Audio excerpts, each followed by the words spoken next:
¿Me dicen cuando empieza a grabar, por favor? Listo. Listo, muy bien. En sistemas curvilíneos, el sistema de referencia que se prefiere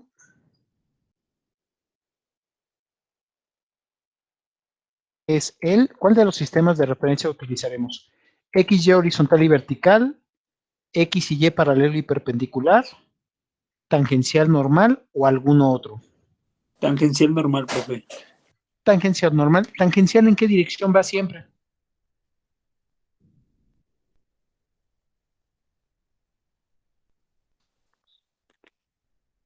De la velocidad.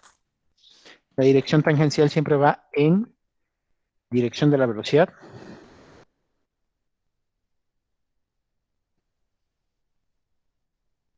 Y la dirección normal siempre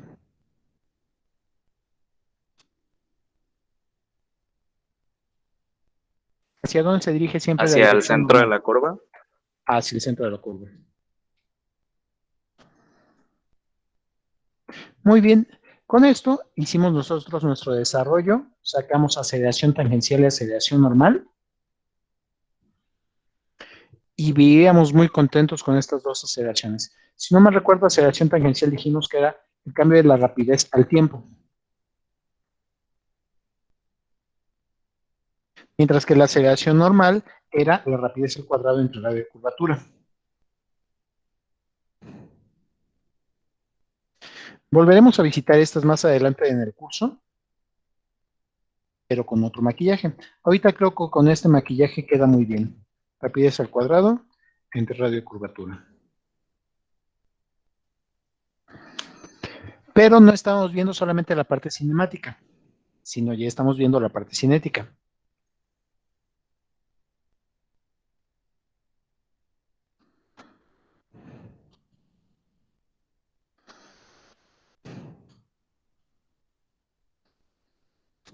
Al desarrollar las ecuaciones de la segunda ley de Newton en un movimiento curvilíneo,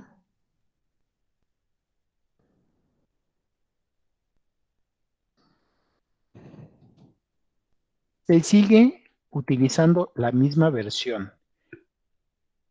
El cambio de la cantidad de movimiento es proporcional a la fuerza externa aplicada y ocurre en la misma dirección.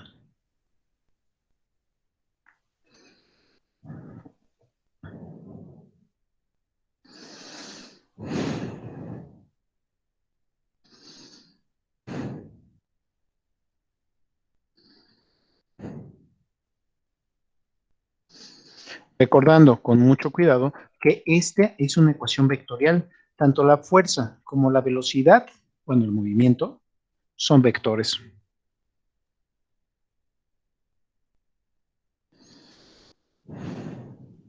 Profesor, Diga usted. me parece que una compañera quiere entrar. ¿Listo? Creo que ya estamos. Si alguien más ven que trata de entrar, me avisan por favor para que le pueda dar entrada. Muchas gracias.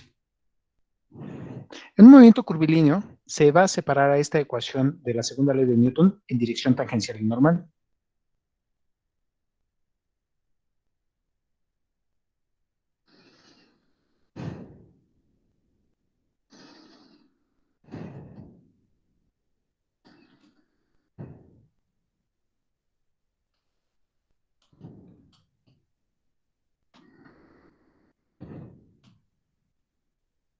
Gracias a que se trata de un sistema ortogonal. Entonces, si analizamos únicamente lo que está pasando en dirección tangencial, veremos lo siguiente. En dirección tangencial, diríamos, composición de fuerzas en dirección tangente.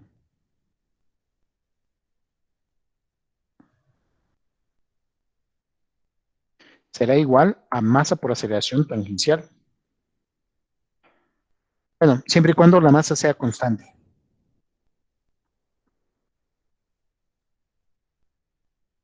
Observen que esta ecuación era la que utilizábamos en el movimiento rectilíneo. ¿Sí se acuerdan cuando estábamos con movimiento rectilíneo? Sí, profe. Es que solamente estamos viendo en dirección tangente. Por eso funcionaba muy bien nuestra ecuación. Ahora, si vemos en dirección normal quedaría lo siguiente. Composición de fuerzas en dirección normal.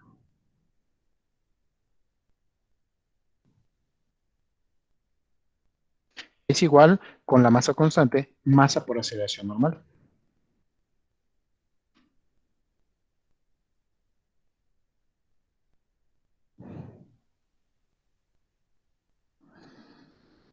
Y funciona muy bien.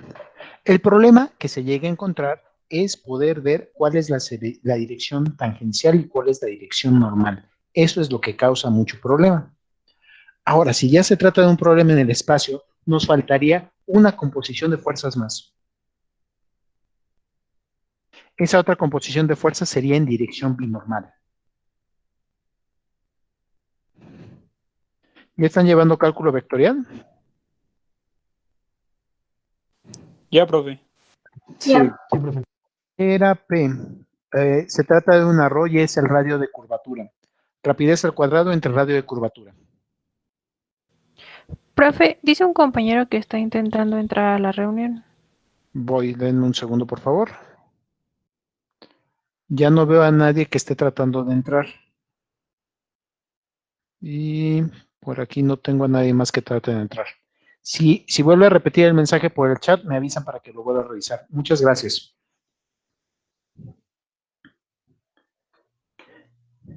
Si ya están llevando cálculo vectorial, podríamos observar lo siguiente. La dirección tangente y la dirección normal nos van a formar un plano. Perpendicular a ese plano se encuentra la dirección binormal. En esa dirección binormal tendríamos que revisar cuál es la fuerza que está actuando en esa dirección.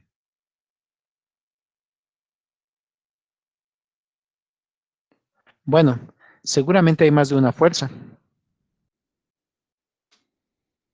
porque en esa dirección tendría que ver la masa por la aceleración binormal. Ah, caray. ¿Existe la aceleración binormal?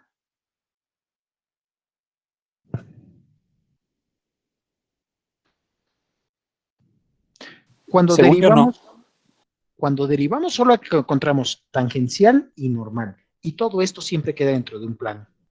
En dirección binormal nunca se encuentra aceleración. Vean que esta tercera dirección funciona como antes nos funcionaba la dirección Y. En esa dirección, la resultante daba 0, mientras que en dirección X, la resultante nos daba el cambio de movimiento. ¿Sí ven cómo se parecen estos al antiguo X y al antiguo Y que ocupábamos?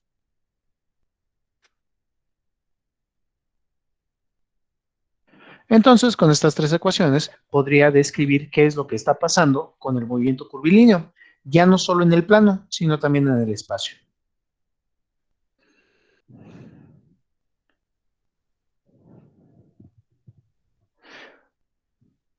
Imaginemos la siguiente situación. Voy a tratar de dar vuelta con un vehículo. Lo voy a tratar de ver desde arriba. Ahí va el vehículo. Y trata de dar una vuelta.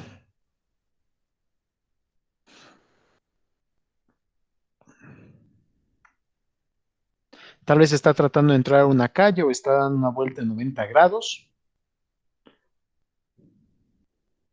¿Qué fuerza será la que lo lleve dentro de la curva?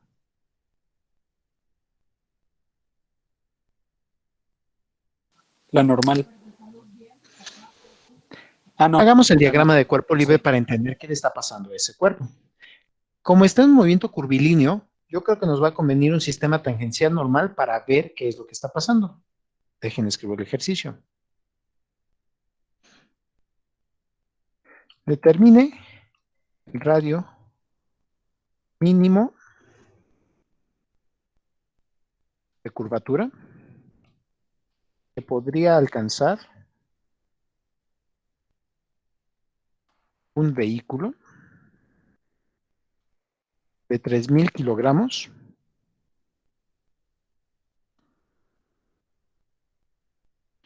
si toma una curva a, ¿a qué rapidez se toma una curva?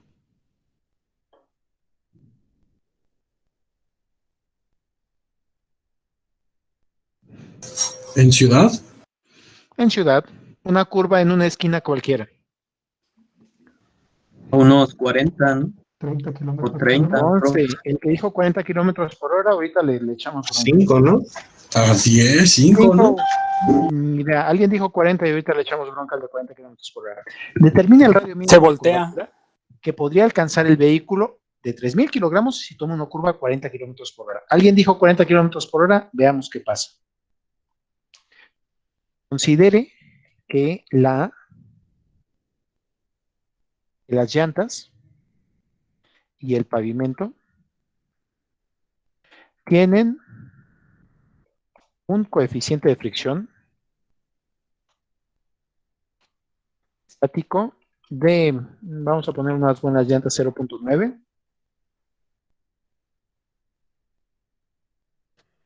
y un coeficiente de fricción cinético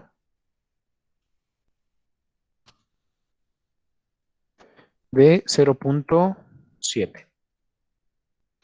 Y a ver qué pasa. ¿Les parece bien? Determina el radio mínimo de curvatura que podría alcanzar un vehículo de 3,000 kilogramos si toma una curva a 40 kilómetros por hora. Considere que las llantas y el pavimento tienen un coeficiente de fricción estático de 0.9 y un coeficiente de fricción cinético de 0.7. ¿Dudas acerca del ejercicio? No, profe. Muy bien. Voy a tratar de dibujar al coche. Normalmente lo dibujo en el pizarrón en 3 dimensiones, a ver si me sale ahora aquí en 2 dimensiones.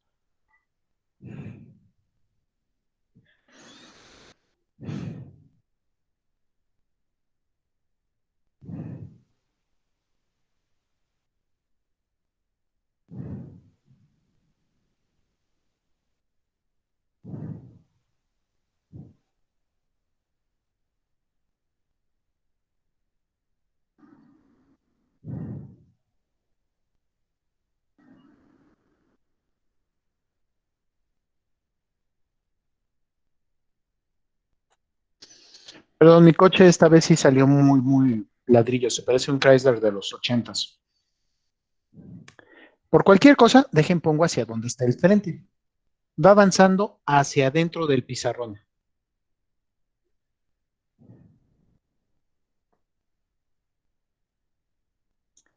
¿Qué fuerzas le colocaríamos a este coche? El peso. El peso. Ese siempre va vertical y hacia abajo. Listo, ahí está el peso.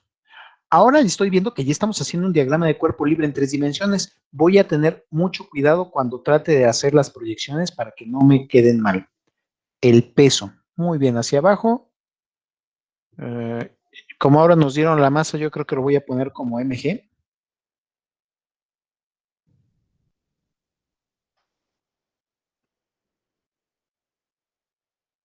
¿Todo el mundo de acuerdo con esta flecha representando al peso? Sí, profe. Muy bien, ahorita se trata de un proyectil, está cayendo bajo los efectos de la gravedad.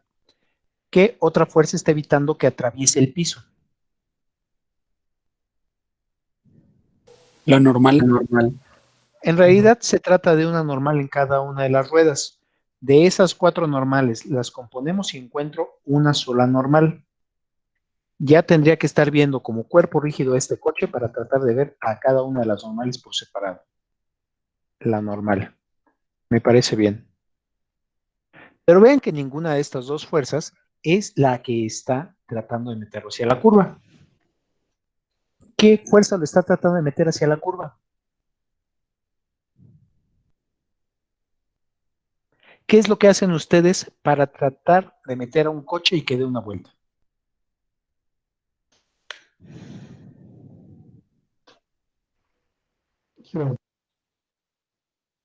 Se han manejado.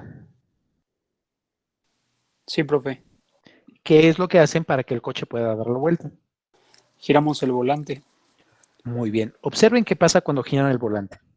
Cuando giran el volante un poco, no creo que está tan mal idea, la rueda va a quedar tratando de deslizar hacia afuera de la curva. ¿Hacia dónde va a salir la fuerza de fricción?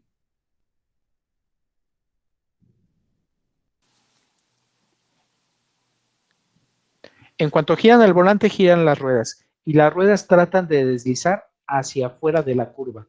¿Hacia dónde va a quedar la fuerza de fricción? Hacia adentro Hacia adentro. Hacia de la adentro curva. de la curva.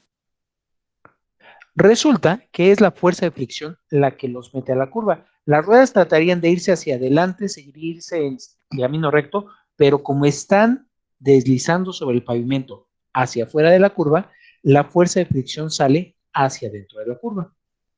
Mucho cuidado. No sé si han visto que las llantas delanteras se desgastan más que las llantas traseras. Las llantas delanteras se desgastan más porque esas son las que están sufriendo la mayor parte de la fricción, son las primeras que empiezan a combatir este deslizamiento. Posteriormente, las llantas traseras, cuando empieza a entrar el coche a la curva, también tratan de seguirse de frente y causan un poco más de esta fricción. Quedamos que cada una de las llantas tiene su propia normal. Cada una de las llantas tendría su propia fricción. Ahorita la voy a representar como una sola fricción porque lo estoy viendo como un cuerpo partícula en su representación de partícula, pero en realidad tendría que ver cómo es la fuerza de rozamiento en cada una de las ruedas. De esta fuerza de rozamiento no solo depende que entre a la curva. Vean que es la única fuerza que está haciendo que si las ruedas van más rápido que el piso, acelere. Si las ruedas tratan de ir más lento que el piso, frene. O si las ruedas cambian de orientación con respecto al piso, entre dentro de la curva. Ven que son las mismas ruedas y es la misma fricción actuando, ya sea hacia atrás, hacia adelante o hacia dentro de la curva. ¿Sí alcanzaron a ver ese plano donde se desarrolla el movimiento? Sí, profe. Muy bien. Bueno, no va a ser una fuerza tan grande. Recuerdo que esta fuerza, la fuerza de fricción máxima, es proporcional a la normal. ¿Alguna otra fuerza que esté actuando sobre el cuerpo? ¿Alguna otra fuerza que permita que el cuerpo entre dentro de la curva?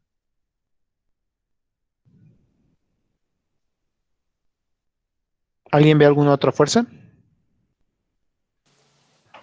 No. Muy bien. Entonces ahí tenemos nuestro diagrama de cuerpo libre en 3 dimensiones. Hacia arriba, hacia abajo, vertical, hacia adentro de la curva y hacia donde vaya avanzando el vehículo. En este caso, va avanzando hacia adentro del pizarrón. Ahora, como es un movimiento curvilíneo, dejen pinto la curva que está desarrollando.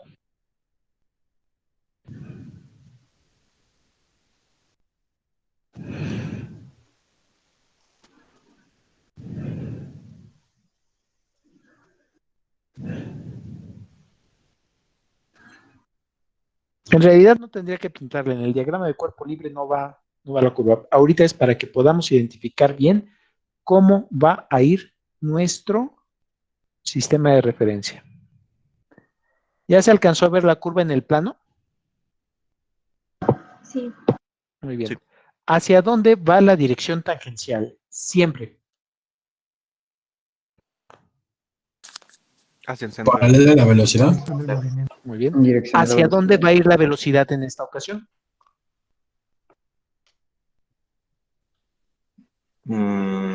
Hacia adelante. Bueno, hacia adelante es hacia adentro del pizarrón y entonces Ajá. hacia allá adentro voy a poner a la dirección tangente. ¿Ya alcanzaron a ver la tangencial? Ese es el vector unitario tangente. Tangente a la curva en ese instante en dirección de la velocidad.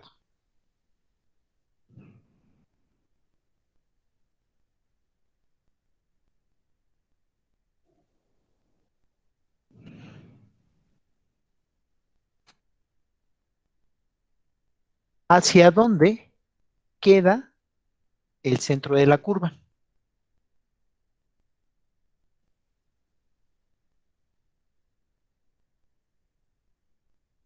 Hacia donde apunta la fricción, ¿no?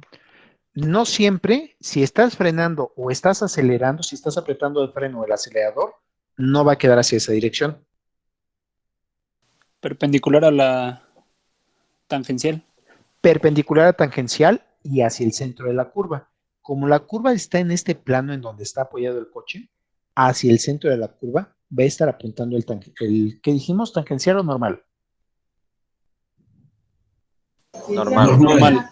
Normal. Y ese es el grave problema que tienen los vehículos automotores con ruedas de caucho. La fricción, si va apretando el acelerador, va a ir más hacia enfrente y poco hacia adentro de la curva. Si va frenando, va a ir hacia atrás. Si únicamente va dándole vuelta al volante, va a tratar de ir hacia el centro de la curva. Pero ven que esta fricción vive en el plano tangencial normal.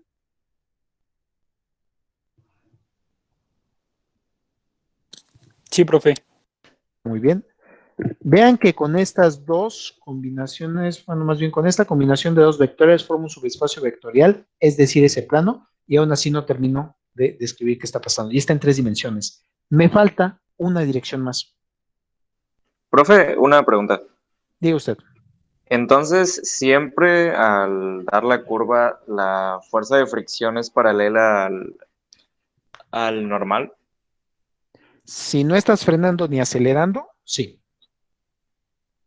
Ok.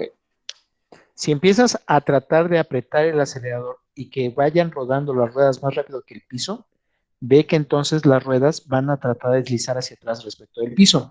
Entonces, un pedazo de la fricción va a quedar en dirección tangencial y otro pedazo de la fricción va a quedar en dirección normal. Si frenas, ocurre lo contrario. Ahora las ruedas tratan de ir más lento que la velocidad y entonces te va a generar una componente en dirección tangente y otra componente en dirección normal.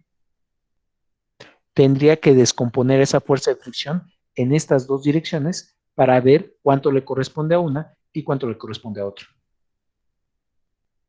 ¿Ya quedó mejor? Ya, profe, gracias. Entonces, si no apretaste el acelerador ni el freno, tú vas a tratar de dirigir toda tu fuerza de fricción únicamente en dirección normal y así espero que tengas un buen control del vehículo en la curva.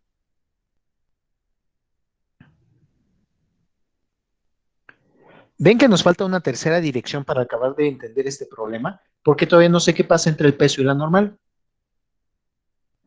Para encontrar la dirección conocida como binormal, se hace la siguiente operación. Vector unitario tangente, producto cruz, vector unitario normal.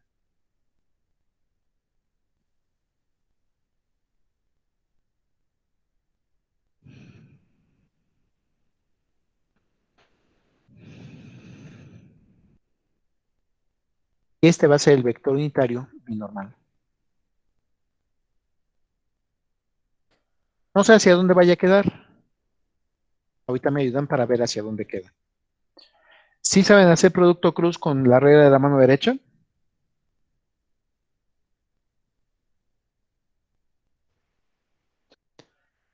Primer dedo, dedo gordo de la mano derecha, primera dirección. En este caso, tangente hacia dentro del pizarrón. Segundo dedo, segundo vector del producto cruz. En este caso, en dirección normal hacia el centro de la curva. Y automáticamente el dedo medio va a indicar hacia dónde queda el tercer vector, perpendicular a los dos primeros, con una permutación derecha.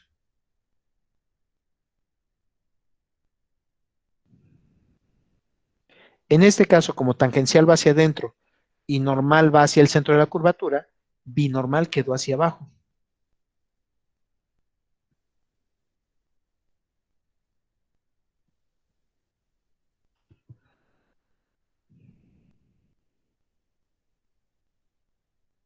¿Dudas de cómo obtuvimos binormal? Sí, profe, ¿podría volver a repetirlo de la mano? Regla de la mano derecha. ¿Ya ves el dibujo dentro de tu pantalla? Por favor, coloca el dedo gordo hacia dentro de la pantalla, de tu mano derecha. ¿Listo?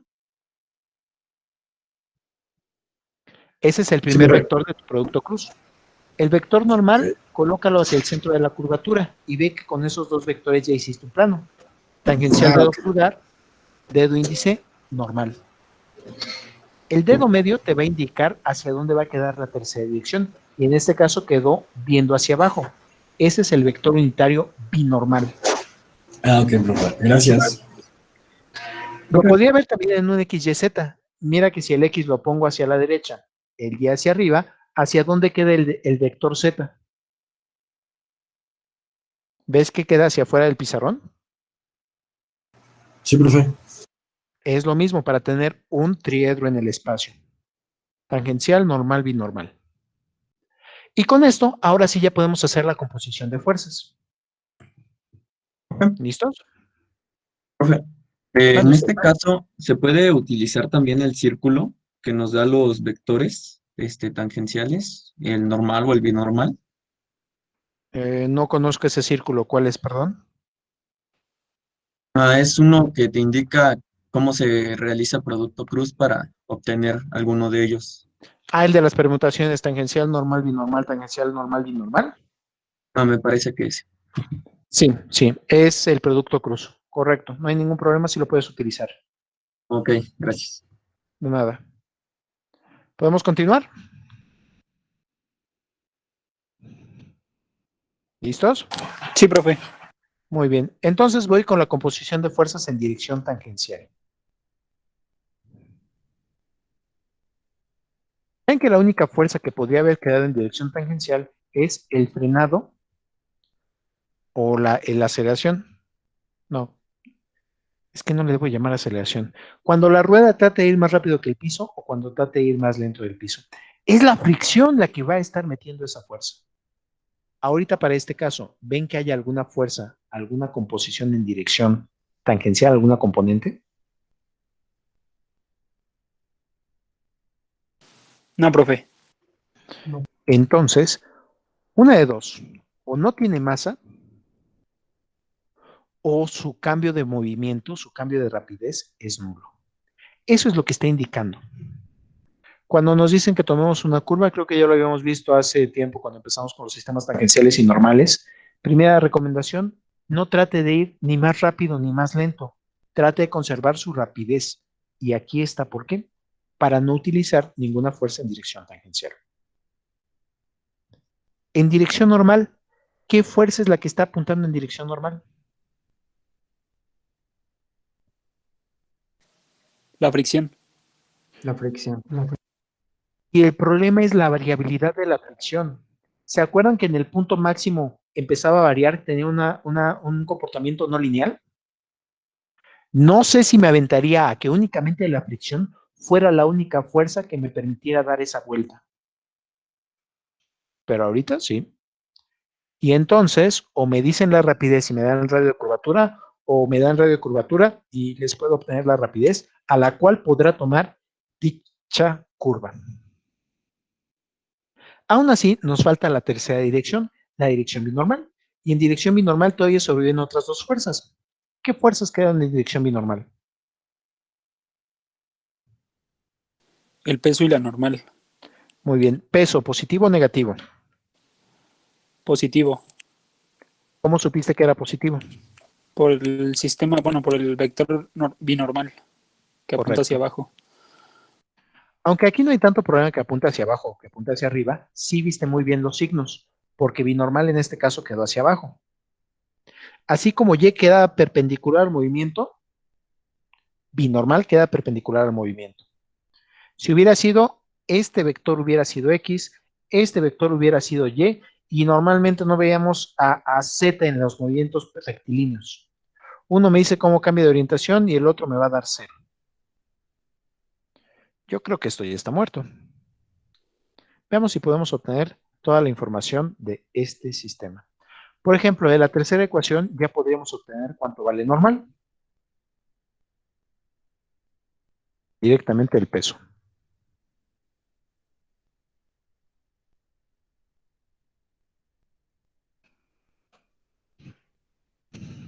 Ya está la tercera ecuación. De la primera ecuación, lo único que podría obtener es la aceleración tangencial. En este caso, espero que sea 0. No aprieto de más el acelerador ni empiezo a frenar a la mitad de la curva. ¿Vamos bien? Sí, profe.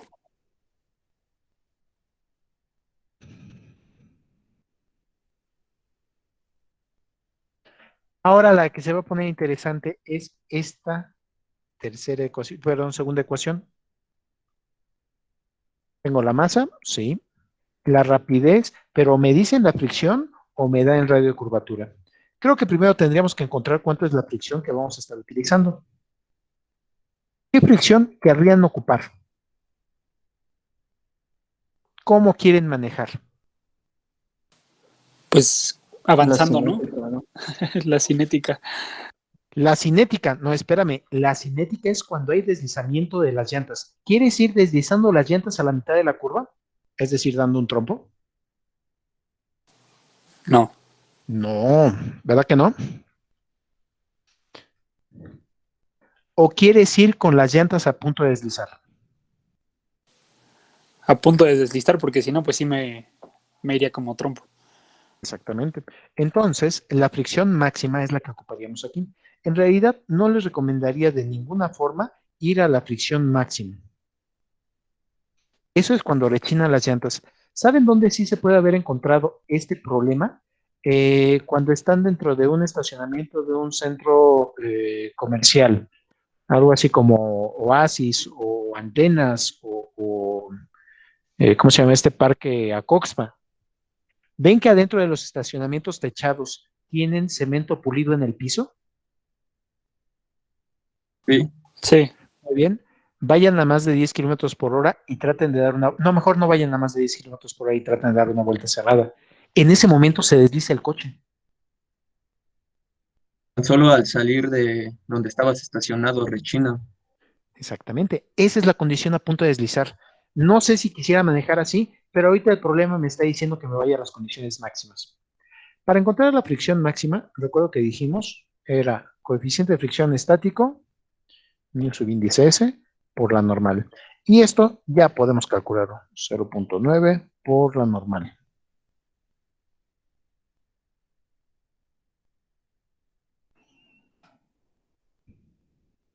Con esa fricción máxima es con la que podría entrar esta curva.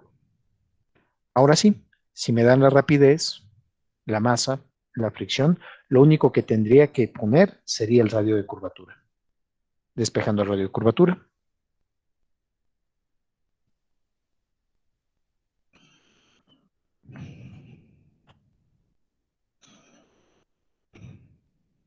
Y sustituyendo.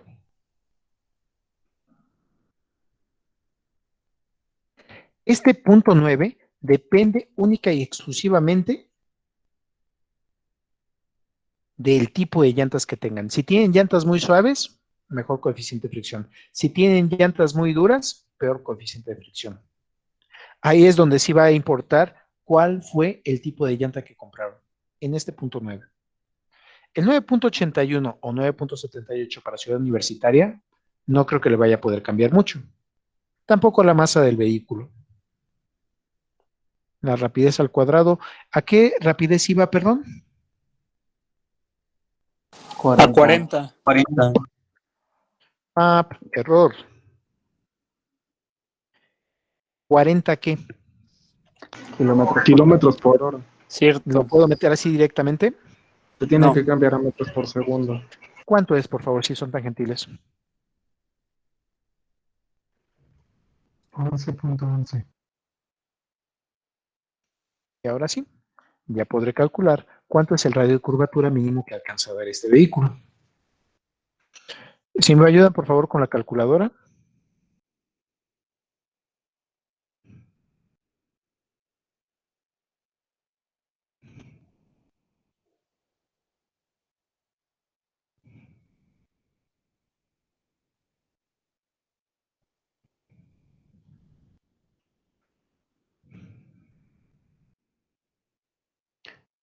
Me salió 13.98. Voy a hacer el análisis dimensional. En la parte de arriba más entra con kilogramos. Rapidez al cuadrado entra con metros al cuadrado. Entre segundos al cuadrado. En la parte de abajo tenemos 0.9 que es adimensional, 9.81 que es metros por segundo al cuadrado. Bueno, pero ahora hay que dar en la parte de metros por segundo al cuadrado.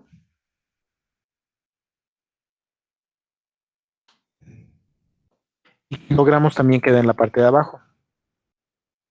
Al hacer el análisis dimensional, veo que esto queda metro con metro sobre un metro, segundo con segundo y kilogramo con kilogramo. Solo nos va a sobrevivir metros. Ese sería el radio de curvatura rechinando llanta, 13.98 metros. ¿Dudas de este ejercicio? Profe, yo tengo una. Diga usted. ¿Me puede recordar cómo es que llegamos a fuerza de fricción igual a masa por rapidez al cuadrado entre radio de curvatura? ¿Cuál fue la única fuerza que iba hacia el centro de la curva? La de fricción. Muy bien, si la fricción es la única fuerza que va hacia el centro de la curvatura, diría composición de fuerzas en dirección normal es igual a masa por aceleración normal. Ok. ¿Mejor? Ya, profe, gracias. De nada. ¿Alguna otra duda? Profe, igual para concluir que la rapidez es igual a cero, es igual despejando de la composición de fuerzas en dirección tangencial. ¿Que el cambio de la rapidez sea igual a cero? Sí. Ajá. De las fuerzas obtenemos cómo es la aceleración tangencial. Correcto.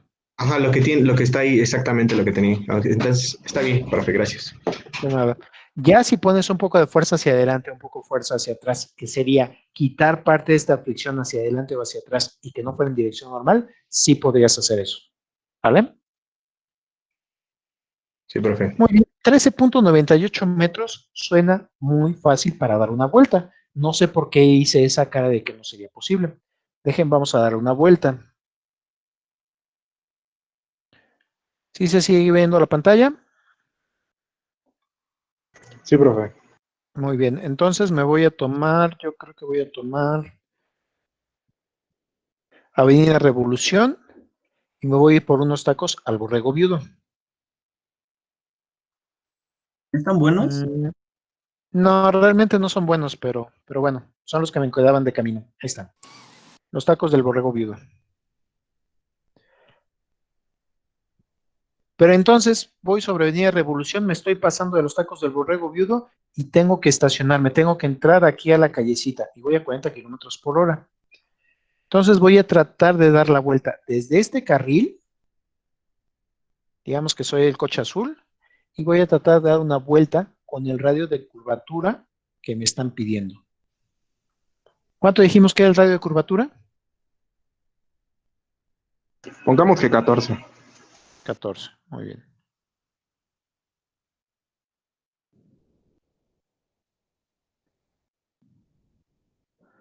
A 40 kilómetros por hora, tendría que dar una curva así de extensa. Yo creo que son casi 3 carriles los que tendría que ir. 14, 14, a ver, déjenme ver desde acá.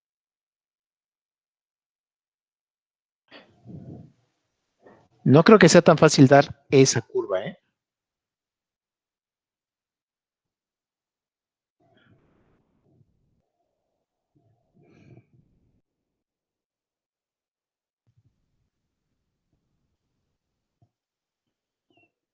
Y eso sería rechinando llanta. No, no se los recomiendo. Cualquier mancha de aceite que se encuentre en el camino va a hacer que ustedes patinen. No sería la mejor recomendación. Imagínense, para tratar de entrar aquí tendría que haber estado desde el segundo carril. Esa es una muy mala forma de manejo. Y lo peor, están dependiendo únicamente de la fuerza de fricción. Si en algún momento por una mancha de aceite esto se va a 0.8, saben que su radio de curvatura va a aumentar básicamente. Si me encuentro con una mancha de aceite de 0.8 de coeficiente de fricción, ¿qué radio de curvatura necesitaría? ¿Me pueden calcular este numerote, por favor?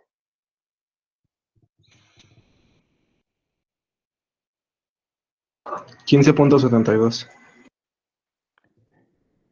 Híjole, tenemos un grave problema. Dijeron que eran 14, ¿verdad? Pero ahora tendría que dar desde ese mismo centro una curva de 15.72. Eran 14. Pero ahora tengo que dar una curva de 15.72. ¿Qué creen? Acaban de atropellar a la persona que estaba ahí en la esquina.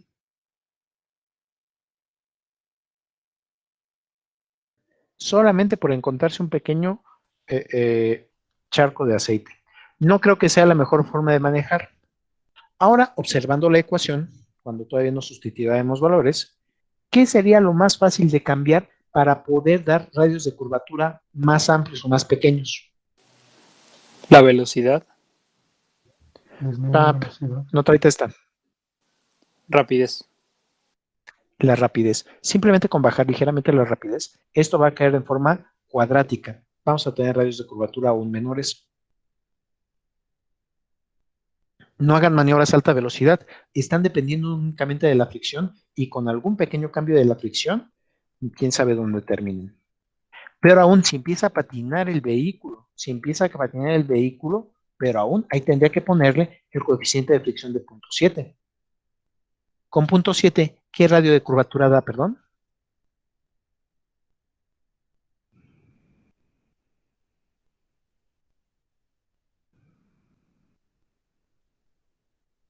$17.9. Bueno, yo creo que libraron a la persona que está bien en la esquina, pasaron en medio del poste y ya terminaron en la pared. No conviene manejar en esos límites. No conviene que estemos utilizando únicamente la fricción. En una carretera no me convendría estar manejando con esa fricción. He visto que a cada rato en las carreteras hay manchas de aceite por los camiones que van tirando el aceite ahí a medio camino. Lo primero sería, ya viéndolo desde el punto de vista del ingeniero, el tener los vehículos con buen mantenimiento y evitar que tiren aceite. Pero aún así, no puedo depender solamente de la fricción. Para ello, se inventa el peralte. El peralte no viene directamente de los vehículos automotores, coches. El peralte viene de los trenes. ¿Sí han visto cómo funcionan las ruedas de un tren?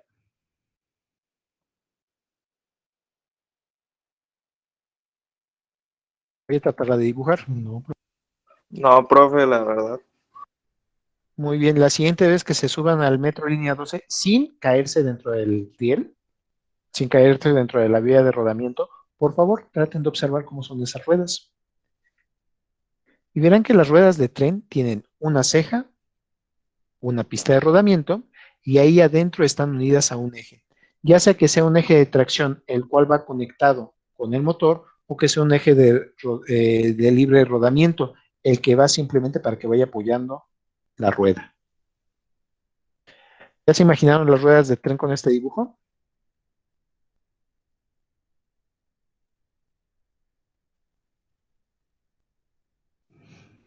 Ya, ahora sí. Sí, profe.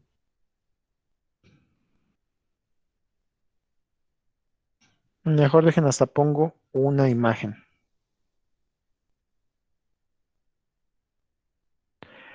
Un grave problema que tienen las ruedas de tren es los coeficientes de fricción que disponen entre las superficies para estar actuando. Es fierro de la rueda de tren, bueno, tal vez acero, contra acero del riel. Cuando empiezo a buscar esos coeficientes de fricción de acero con acero pulido por tanto uso, veo que estoy en graves problemas. El coeficiente de fricción de acero contra acero es, a ver si tienen por ahí algún coeficiente de fricción.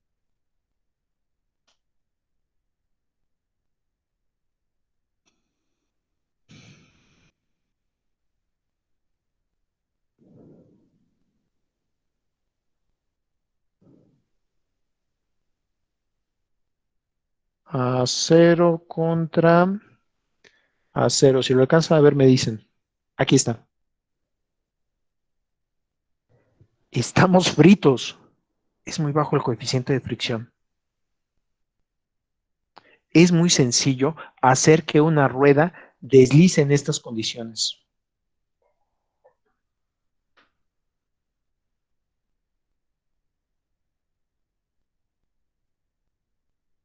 No voy a poder depender de ese coeficiente de fricción, ya sea ni el coeficiente de fricción estático o el coeficiente de fricción cinético.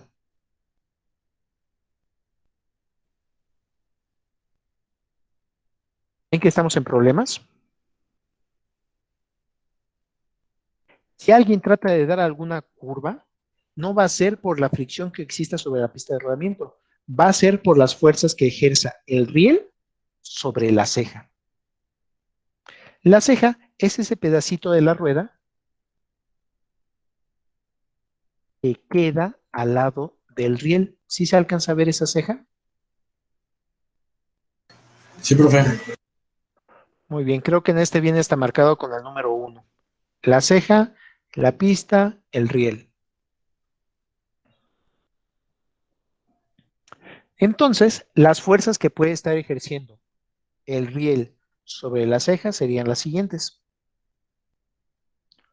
Una normal. Y en esa normal, qué bueno que pusimos a 0 contra 0. Esa normal va a permitir lo siguiente.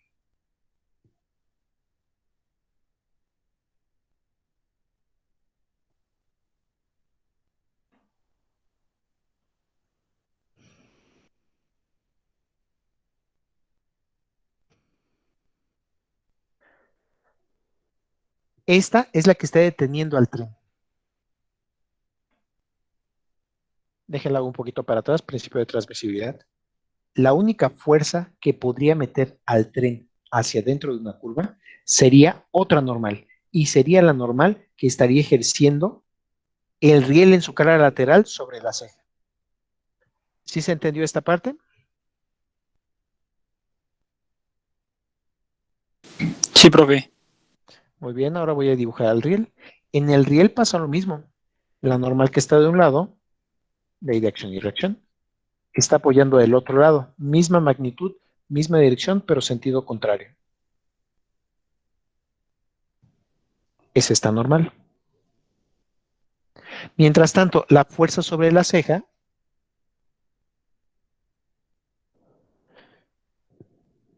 va a ser misma magnitud, misma dirección, pero sentido contrario sobre el riel. Esas son las dos superficies que van actuando. Cuando un tren trata de dar una vuelta, se está apoyando solamente de un lado de la ceja. Ahora, no sé si han podido pasar por un cruce de trenes, como en el tren ligero allá por Xochimilco, en la salida de Tepepan o en La Noria. ¿Sí han podido pasar por ahí? Sí. Observen cómo es el pavimento en el lugar donde pasa el riel. Ahí le ponen otro enclaustramiento al riel. Le ponen un pedazo más para que de este lado, tanto la rueda derecha como la rueda izquierda, puedan tener esa fuerza de contacto y divida entre las dos ruedas la fuerza necesaria para que pueda dar la vuelta el tren. Pero eso solamente donde hay pavimento. Si lo veo en la parte donde remodelaron al tren ligero, ahí a la altura de Tlalpan, normalmente tiene solo o un riel de un lado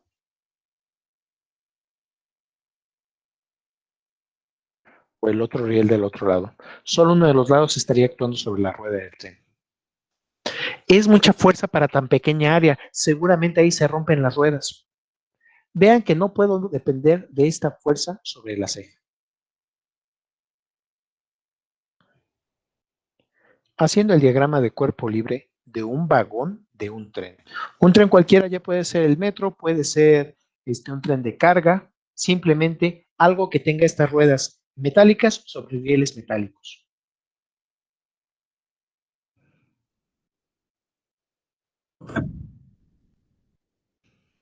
Por eso el metro ocupa apoyo de llantas de caucho. No, el ¿O hay metro que, cómo tiene funciona? ruedas de este mismo tipo. Estas son ruedas que permiten el que soporte grandes cargas. Este es lo que le llaman un buggy del metro. ¿Ya alcanzaste a ver? Sí. Ahí está el buggy del metro. Esto es lo que conecta uno adelante, uno atrás del vagón del metro y tiene 3 ruedas. La primera rueda es una rueda de tren. ¿Ya viste que al centro trae una rueda de tren? Sí. Esa va sobre el riel, que es un riel de tren. El metro es un tren. Ajá. Eso es lo que está soportando el peso. Bueno, la mayor parte del peso. Y también sobre él es donde actúan las zapatas de frenado. estas que están por aquí. Aparte tiene lo que se le llama el rodamiento neumático. El rodamiento neumático, las ruedas que alcanzas a ver, es para que tenga tracción en las subidas de más de 3% de pendiente. Cuando por cada 3 metros, por cada 100 metros tiene que subir 3 metros de desnivel, el rodamiento neumático permite que sí pueda hacer estas subidas. Ahora, eso en su diseño original. Con el tiempo se vio que tienen problemas cuando hay aceite y cuando hay lluvia. Por ejemplo, la salida del metro de Pino Suárez hacia San Antonio Abad. Empezó a hundirse esa sección y tenían una pendiente tan grande que ni con el rodamiento neumático estas ruedas de caucho podía subir ahí. Y entonces le tuvieron que hacer una casita arriba para que no se mojara el riel y pudiera subir libremente el metro. ¿Dónde más ha ocurrido esto? En la línea 5, entre Indios Hangares, Verdes también. entre Aeropuerto y Oceanía. ¿Dónde dijiste, perdón? En Indios Verdes, igual cuando llueve. Eso es el rodamiento neumático. Eso es la tracción. Ahí le están poniendo un buen coeficiente de fricción, poniendo una llanta de caucho contra otro riel de acero. Ahí tendría que utilizar el coeficiente de fricción de caucho contra acero. Y por último, tiene las ruedas guías. ¿Ves estas ruedas que están horizontales? Sí. Esas son las que le van dando dirección al metro. Aparte de eso, en estas barras guía es donde está la electricidad. Si alguna vez te llegas a caer dentro de, ¿cómo se llama? La pista de rodamiento del metro, pueden tocar el riel del metro, no hay problema. Pueden tocar el riel que está en la parte de abajo, que se ve todo rugoso, que es donde va la llanta de caucho, y no hay problema. Los que no deben de tocar son las barras laterales. Esas son las que traen no sé cuántos miles de volts y los electrocutan. El espacio que queda debajo del buggy del metro es el equivalente a 20 centímetros.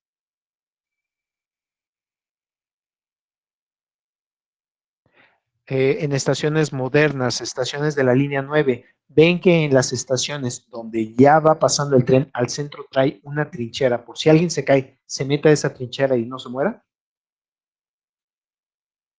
Sí. En estaciones viejitas, tipo las de la línea 2 o de la línea 1, no tienen esta trinchera y solo quedan 20 centímetros para que sobreviva alguien debajo del metro. Pero ya se me olvidó que estábamos viendo. Ah, sí, estamos viendo el peralte, ¿verdad? Entonces, ahora hagamos el diagrama de cuerpo libre de un vagón, ya sea de metro o de algún otro tren, no hay ningún problema. ¿Qué fuerzas están actuando sobre este vagón de tren? Su peso. Su peso, me parece bien.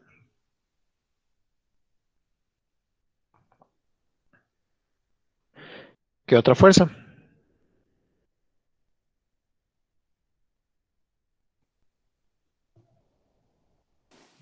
La normal. La normal. Bueno, es una normal en cada una de las ruedas, estoy de acuerdo, pero ahorita lo vamos a ver como una partícula. Solo alcanzo a ver la normal equivalente a todas esas ruedas. Me parece bien.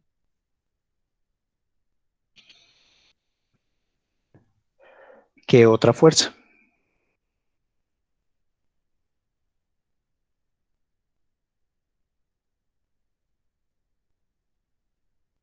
En dirección vertical ya no. Uh-huh. En horizontal pues sería la fricción. Muy bien. La fricción debido a que la rueda trata de girar más rápido que la vía o la de que trata de girar más lento que la vía.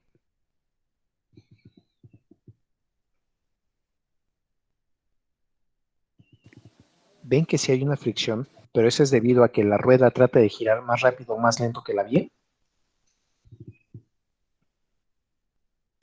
Sí. Ahora, no es mucho lo que disponemos de fricción. El coeficiente de fricción en este caso es muy bajo. Quedamos que era 0.15 o 0.09. Fácilmente va a deslizar.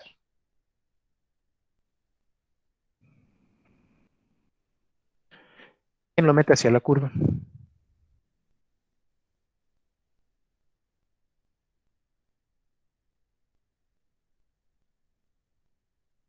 ¿Ven que la única fuerza que los puede meter hacia la curva es la fuerza sobre las cejas?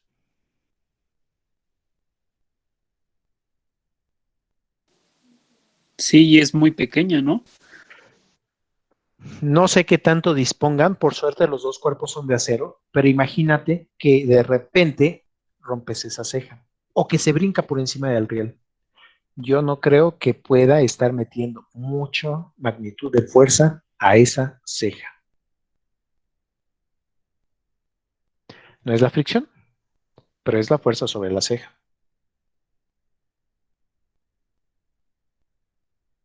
Cuando estamos hablando de tramos de vía de baja velocidad, pueden dar curvas muy cerradas, cuando quedamos que era fuerza sobre la ceja.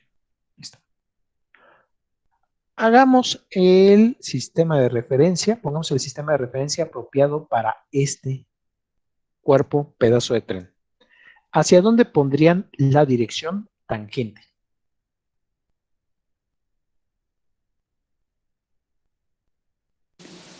Hacia adentro del pizarrón. En dirección de la velocidad, en este caso hacia dentro del pizarrón. Me parece bien. Vean que no alcanzo a ver si es un coche o si se trata de un tren. Para mí simplemente ahorita son partículas. La dirección normal, ¿hacia dónde va a quedar?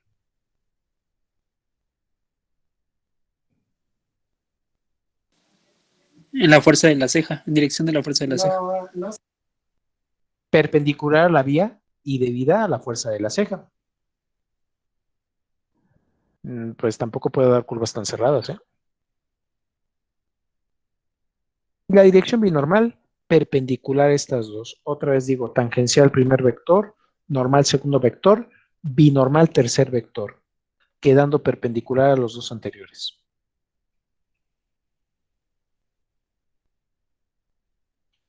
¿Dudas de cómo pusimos este sistema de referencia? Profe, ¿esa fuerza de fricción es la que hay entre las llantas y el riel? Entre la rueda y el riel. A la rueda. Debido a esta normal roja que está aquí, ¿ya alcanzaste a ver esta normal roja que está hacia arriba y hacia abajo? Ajá. Ahí perpendicular en este caso, entrando hacia el pizarrón o saliendo desde el pizarrón, ahí es donde podría haber esa fuerza de fricción. ¿Ya la viste? Es una flecha, pero como estamos en 3 dimensiones, solo estoy viendo la cola de la flecha.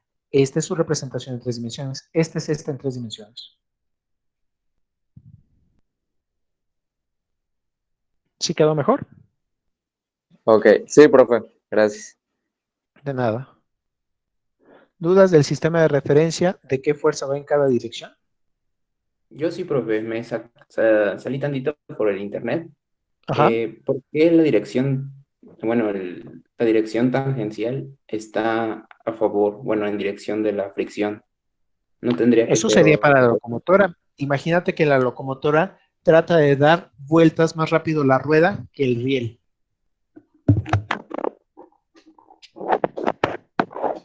La rueda deslizaría hacia atrás y la fuerza de fricción efectiva saldría hacia enfrente.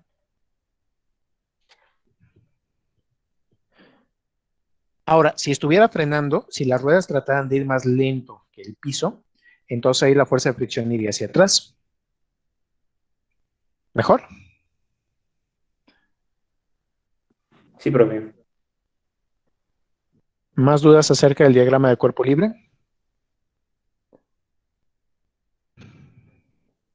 Profe, ¿lo podría poner en modo lectura, por favor? Es que me faltó apuntar. ¿Qué te faltó apuntar? Esa parte. Gracias. No te preocupes porque ahorita voy a volver a hacer la composición de fuerzas en tangencial, normal y binormal. Vale, gracias, profe. Mande usted. Profe, una pequeña pregunta. ¿Qué significaba FC? Fuerza en la ceja. ¿Mejor? Ok. Profe, Diga usted. ¿y la Sí, ceja mejor. está Gracias, profe. soltada a la rueda o es una sola pieza, toda la ceja y la rueda? La ceja y la rueda es una sola pieza. Generalmente las hacen por forja.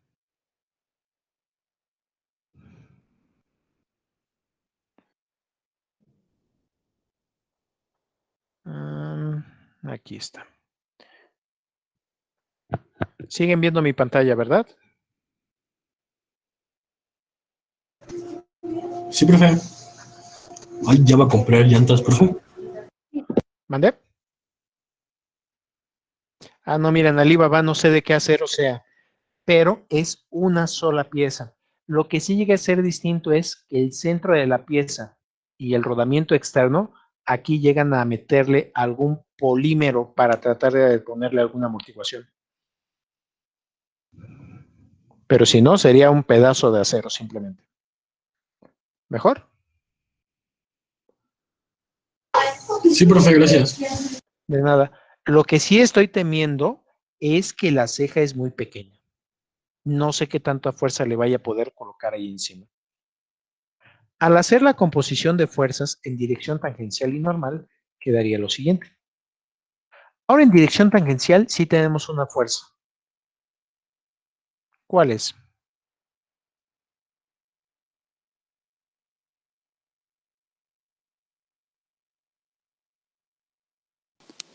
Es la La fricción, fricción. ¿no? Fricción. Ya es la fricción entre la rueda y el riel, cuando la rueda trata de ir más rápido o cuando la rueda trata de ir más lento. Esa fricción es la que nos va a permitir el que cambie su rapidez. En dirección normal, vean que estamos fritos. En dirección normal, solo dependemos de la fuerza en la ceja. Mientras que en dirección binormal, otra vez no ocurre nada. El peso se trata de equilibrar con la normal.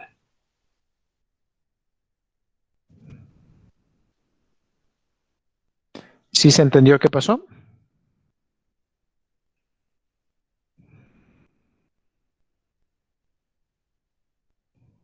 Sí, profe.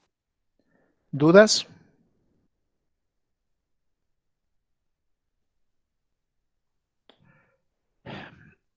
Ahorita ya no estoy hablando de coches de 3,000 kilogramos, ya estoy hablando de trenes que tal vez traen 20,000 kilogramos cada vagón de carga. Entonces este valor va a ser muy alto. La rapidez depende de la rapidez de la vía o el radio de curvatura. Ese va a depender del área donde esté trabajando.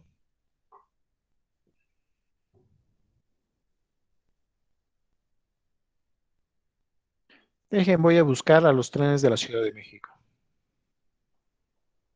Por allá por el norte, más allá de Buenavista, está lo que se llama la estación de carga de Pantaco, estación de transferencia de Pantaco.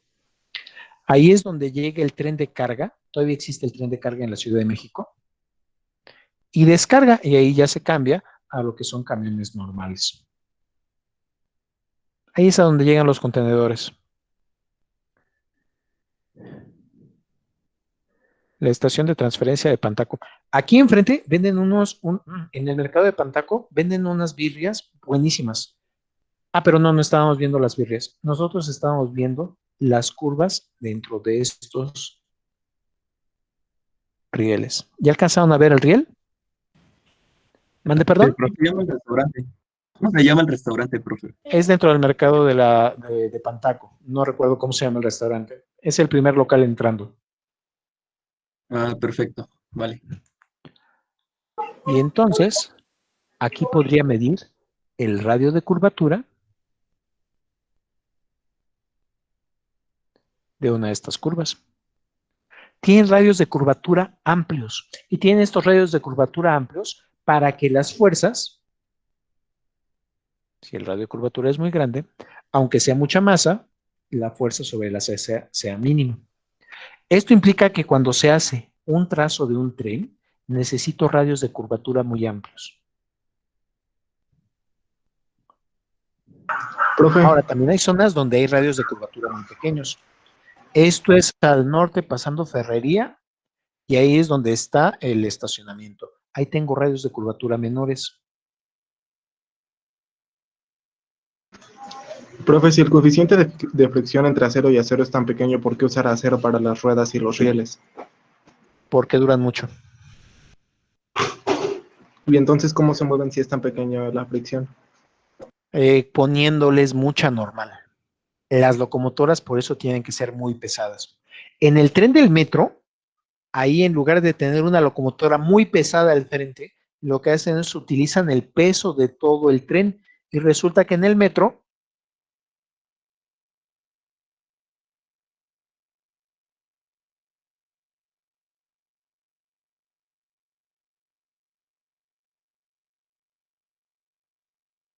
Profe, lo perdimos. Chale. Profe, Se quedó congelado, ¿no?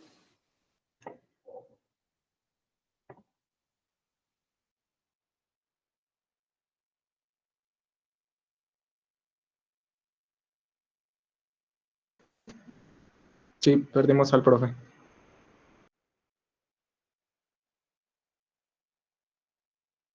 era una muy buena pregunta, ¿eh?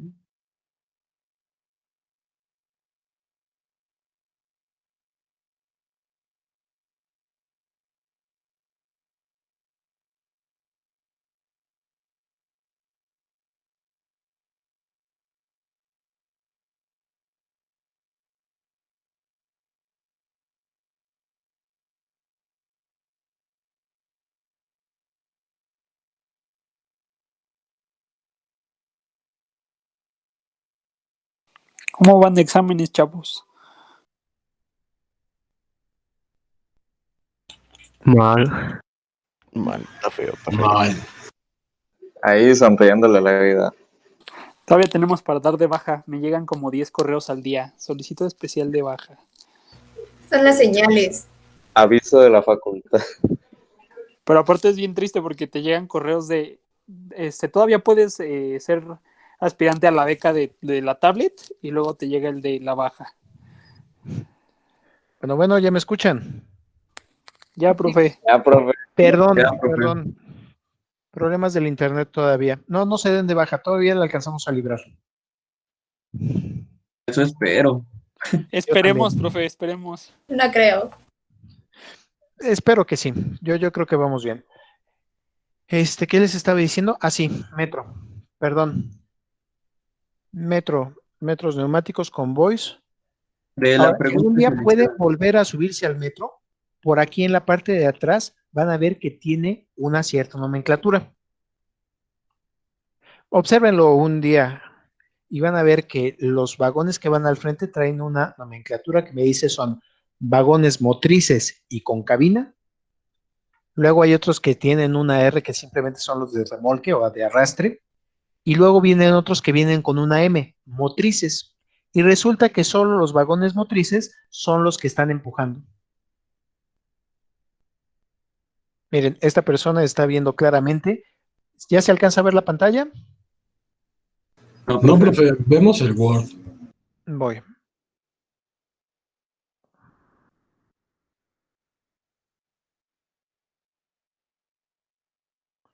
¿Ya se alcanza a ver la pantalla? Ya. Sí. Muy bien. Por aquí al final de cada uno de los vagones del metro van a ver que tienen una R, una M o una NM. Eso quiere decir que es vagón de remolque, vagón de tracción o vagón de tracción con cabina. También en la parte de adentro, por donde están los manómetros que alimentan a los frenos neumáticos, por ahí también viene la nomenclatura de cada uno de los vagones.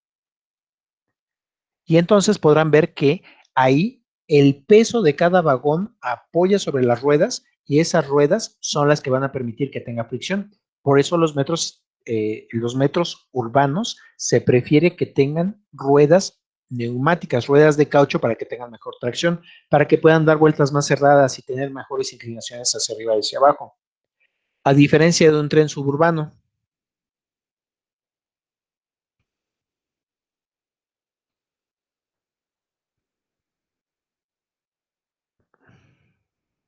En un tren suburbano, dejen busco ruedas. A ver si se alcanza a ver bien aquí. En las ruedas del tren suburbano, esas están hechas para que duren mucho tiempo y son rodamientos férreos. Trenes suburbanos, el trazo de la línea es una línea que va recto, recto, recto. El tren suburbano hacia Cuautitlán Otra línea que era de tren suburbano y lo cambiaron a metro neumático, la línea B, desde Nezahualcóyotl hacia adelante, ahí se supondría que sería la línea, creo que era la línea 10 del metro. Por eso es que la línea B tiene color azul y gris, es la combinación de dos líneas del metro, una línea de metro radial y una línea de metro urbana. Órale. Regresemos a nuestra clase. ¿Creen que le podamos meter mucha fuerza a esa ceja?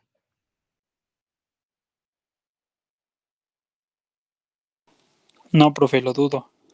Entonces estamos condenados a tener trenes de baja rapidez.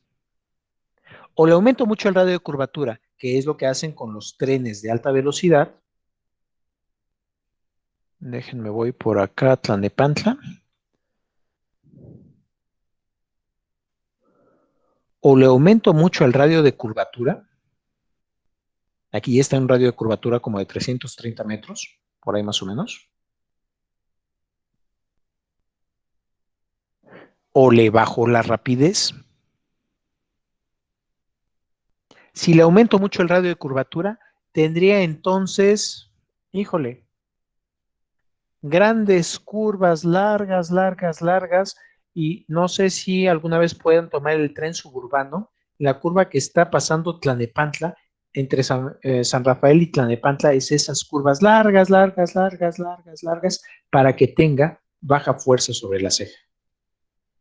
Aún así, con masas cambiantes, no sé si me estaría arriesgando. Entonces, lo que hacen es lo siguiente. Para evitar ese problema, voy a tratar de evitar la fuerza sobre la ceja. Es el mismo vagón, solo que está siendo visto desde atrás. Son las mismas ruedas que tenía. Cámbienlo si quieren a un coche de carreras, pueden cambiarlo a un tren del metro, pueden cambiarlo a un tren de carga, no hay ningún problema. Nosotros estamos viéndolo en un plano que solo incluye dos direcciones. La dirección normal hacia el centro de la curva y la dirección binormal, perpendicular a las otras dos.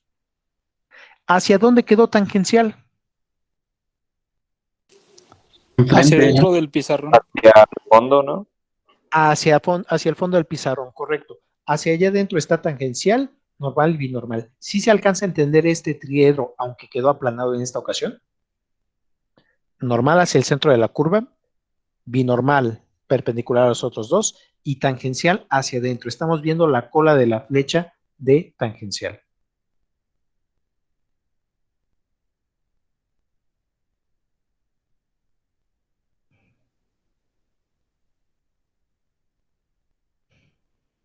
Voy a colocar nada más la representación de las fuerzas que están en estas direcciones. No voy a alcanzar a ver lo que ocurre hacia adelante y hacia atrás. Quedamos que hacia ahí solo está la fricción entre la rueda del tren y la rueda y el riel.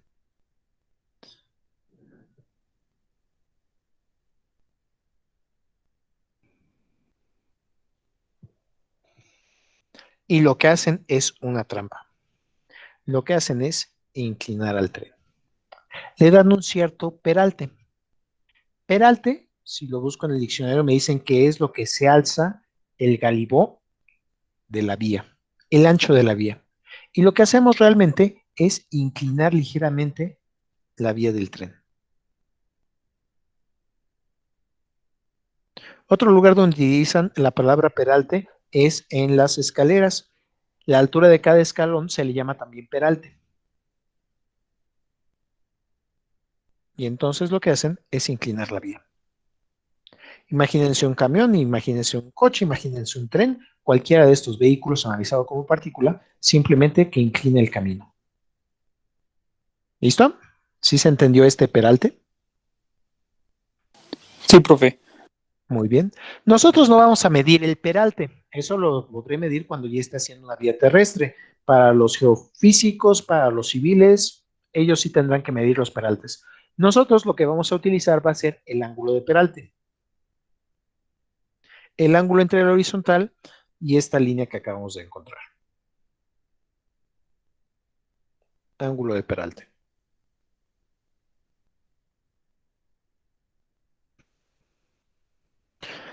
Veamos que, similar a lo que ocurre en un plano inclinado, la normal y el peso se acaban de desviar. Dibujamos a esas fuerzas y la primera que hemos estado mencionando desde ya hace algunas clases, el peso. ¿Dudas de por qué coloqué el peso vertical hacia abajo?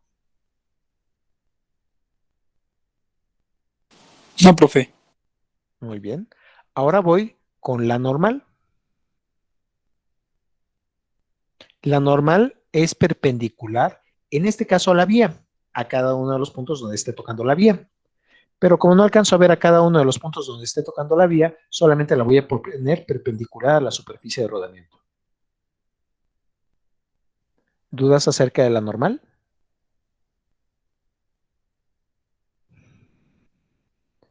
Cuidado.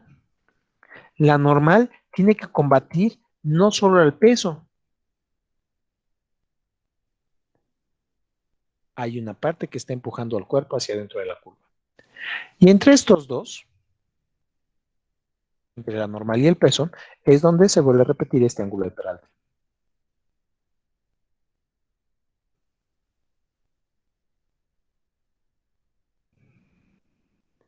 ¿Sí se entendió este diagrama de cuerpo libre?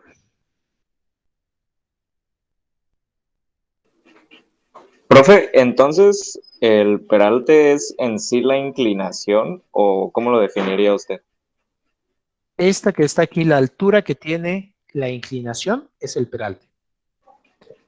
Ah, ok. Es la altura de peralte y luego tienes el ancho de la vía, que le llaman galibó.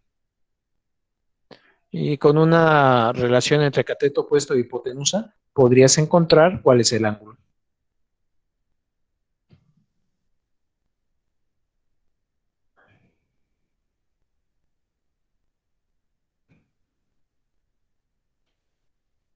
Peralte, galibó o ancho de vía.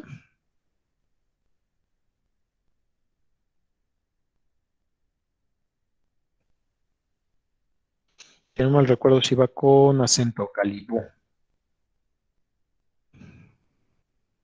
O ancho de vía. Y dices, cateto opuesto entre hipotenusa me va a dar el ángulo de peralte.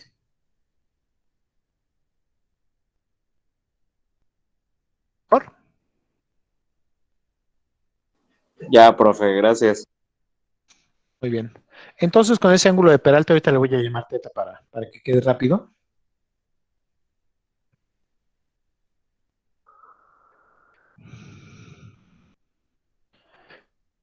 Ya podría conocer cuál es la relación entre el galibó y el peralte.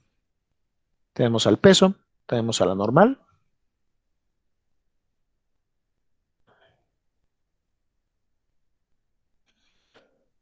Y ahora, ese peralte se pone para que no sea necesaria ninguna fuerza en la ceja.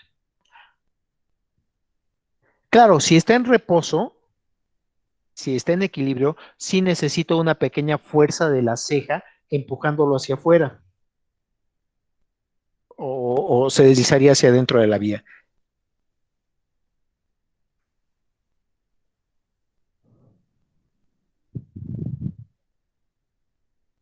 Pero si ya va avanzando, esta fuerza que está tratando de tenerlo en la ceja ya no sería necesaria. Solo necesitaría del peso y de la normal para guiar su movimiento. ¿En serio? Eso espero. A esa velocidad sería la velocidad de diseño de la curva.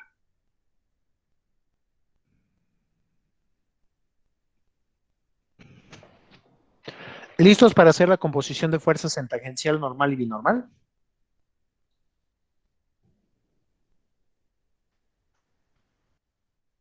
¿Dudas del diagrama de cuerpo libre?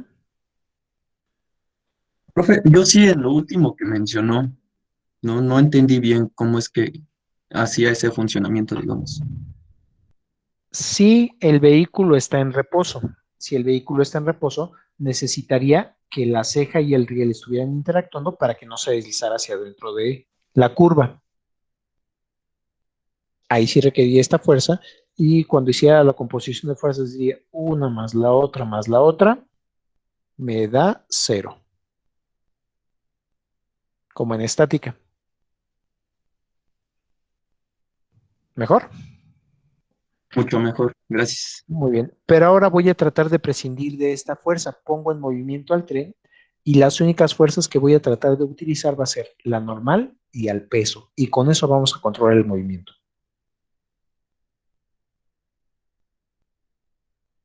Veamos si es eso posible. Ahorita ya no voy a poder hacer la composición de fuerzas en dirección tangencial. ¿Ven que no alcanzamos a ver qué lo empuje hacia adelante ni hacia atrás? Solo vamos a poder ver la composición de fuerzas en dirección normal y la composición de fuerzas en dirección binormal.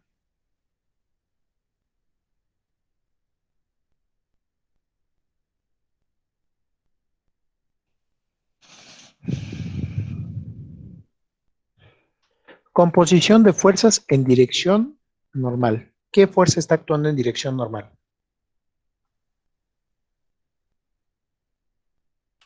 La normal. ¿Toda o una parte? Una parte.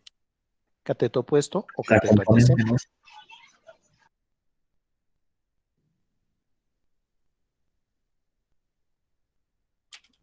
Cateto opuesto, ¿no? ¿Seno o coseno? Sería el seno. Y entonces en dirección normal, en lugar de utilizar a la fuerza de fricción, utilizamos directamente a la normal, pero solo a su parte seno del teta. ¿Sí se alcanzó a ver?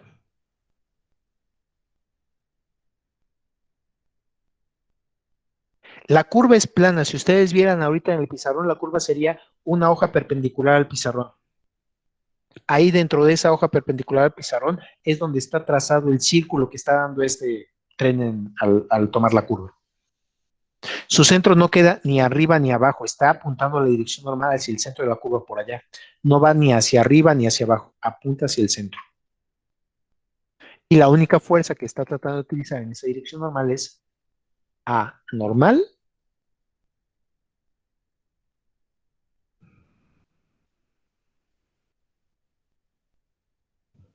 seno de teta. ¿Sí se entendió? Ahora composición de fuerzas en dirección binormal.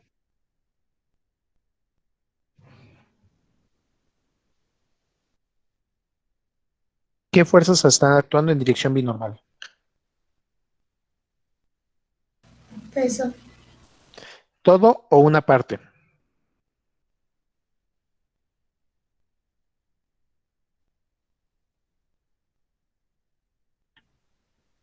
Todo, ¿no? Todo, Todo. todo. Todo positivo en dirección binormal. Me parece bien. Y ahora del peso, ¿qué está actuando? ¿Todo o una parte? De la normal es una parte, ¿no? Negativa, la normal una parte, cateto opuesto, cateto adyacente Adyacente. o seno de teta.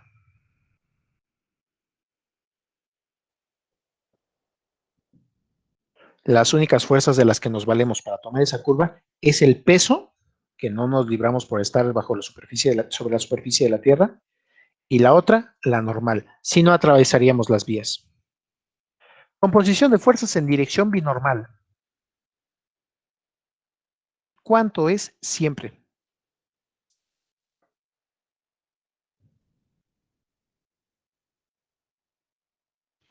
Cero. Cero. Y entonces, aquí, de esta ecuación, les diría, o graves problemas. A mí siempre me dijeron que la normal era igual al peso. No es cierto. La normal se acomoda a lo que necesite y es el peso entre coseno de teta. Prof, ¿por qué lo igualamos a cero? En dirección binormal, ¿cuánto tenías de aceleración binormal? Cero. Siempre. Cero. En dirección binormal funciona como el y perpendicular al plano. Nunca tiene aceleración. Ok, profe. ¿Mejor? Ahora, de la composición de fuerzas en dirección normal, estamos fritos. La composición de fuerzas en dirección normal diría es masa por aceleración normal, que es rapidez al cuadrado entre radio de curvatura.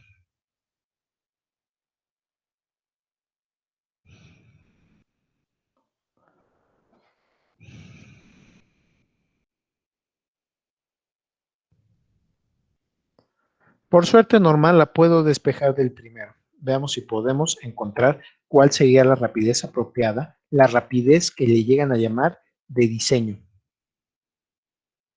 ¿A qué rapidez tendría que tomar esa curva para que no fuera necesaria que utilizara la fricción?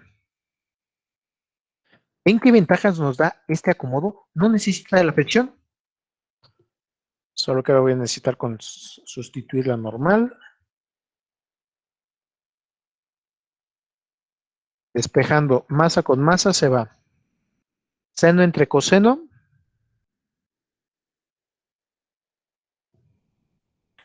Tangente. Tangente de teta. Y luego tendría que multiplicar por el radio de curvatura. ¿Sí está bien mi despeje? Raíz cuadrada. Y acabo de obtener a la rapidez de diseño. A esa rapidez sería a la que tendría que tomar esa curva.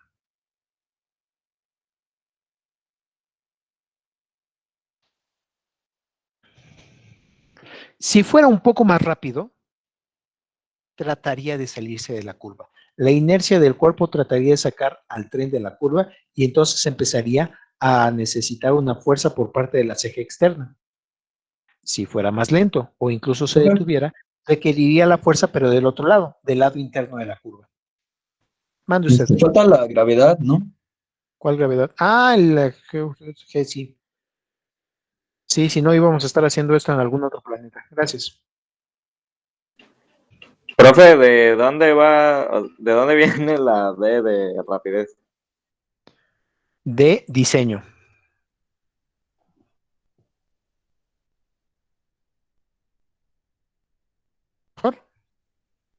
¿Y a qué se refiere con eso de diseño? Es la rapidez a la cual tendría que tomar esa curva.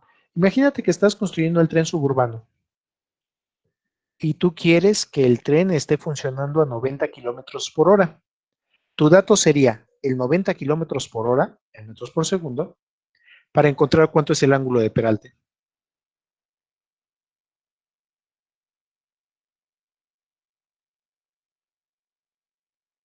O te dan el ángulo de peralte, te dan la gravedad, te dan el radio de curvatura y entonces tú determinas cuál es la rapidez en la cual no requiere de una fuerza normal. Digo, no requiere de la fuerza lateral de la ceja. Esta rapidez de diseño no significa que sea la rapidez máxima. Todavía podría ir un poco más rápido o un poco más lento. Es la rapidez a la que se diseñaría esa curva para que no requiriera de la fuerza de fricción. ¿Mejor? Sí, gracias. Muy bien. Por problemas de traducción, creo yo, en algunas ocasiones he visto que le llaman rapidez máxima, sobre todo en los libros que hablan de trenes y viejitos, libros viejitos. A esa es a la que llaman rapidez máxima. Pero los vehículos todavía pueden ir más rápido que eso o más lento que eso. Es la rapidez de diseño.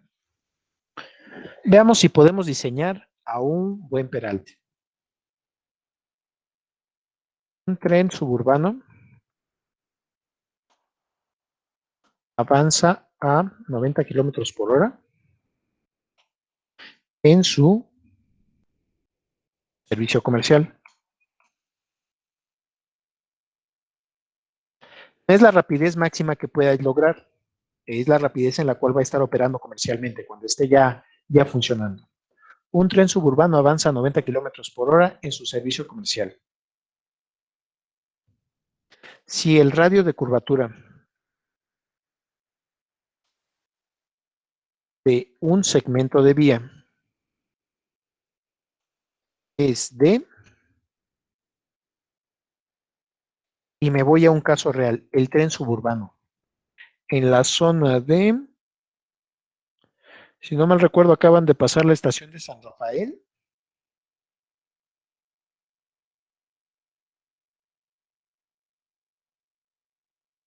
Y se van dirigiendo a la estación del tren de Tlalnepantla, Lechería.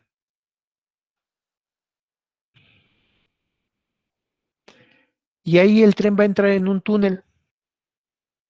Pero antes de entrar a ese túnel, necesita tomar una curva para darle vuelta a la quebrada. Se puede identificar cuál es la línea del suburbano porque es la que está electrificada. Entonces voy a tratar de encontrar el centro de esa curva. Del punto perpendicular trazo una línea. Y del punto perpendicular trazo una línea.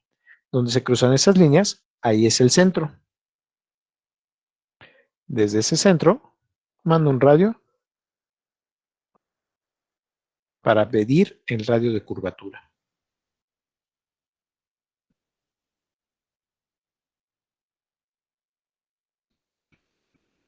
Y el radio de curvatura, no sé si se alcanza a ver, me dice que es de 368.91 metros.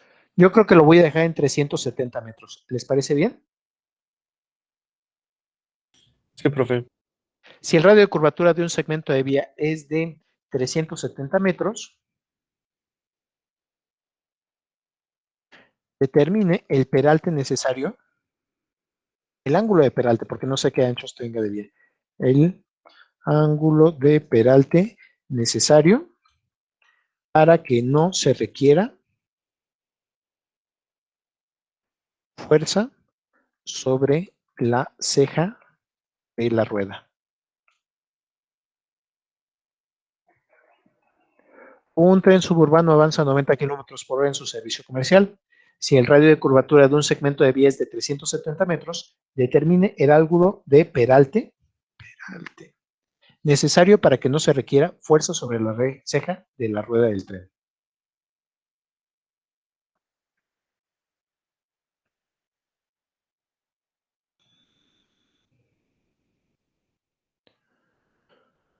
Y en lugar de sacar la rapidez de diseño, en este caso lo que nos están pidiendo es el ángulo de peralte. Voy a tener que hacer el otro despeje.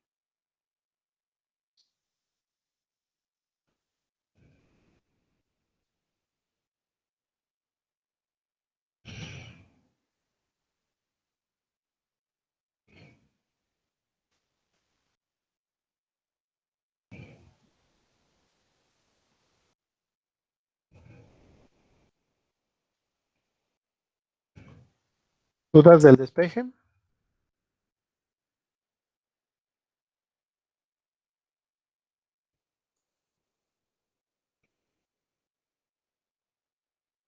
Bueno, No, ¿siguen profe. ahí? Muy bien. Entonces voy a hacer el análisis dimensional, a ver qué tal me queda. Y rapidez. Rapidez viene en metros por segundo. Rapidez al cuadrado quedará metros cuadrados entre segundos cuadrados.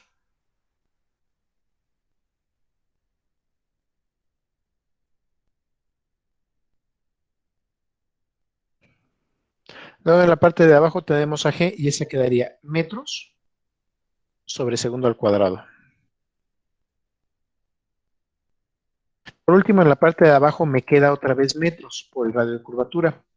Resulta que lo que esté aquí adentro de ese paréntesis cuadrado es algo adimensional. Y al sacar el arco tangente obtendré un ángulo de algo adimensional. Me parece bien. Haciendo la operación diría arco tangente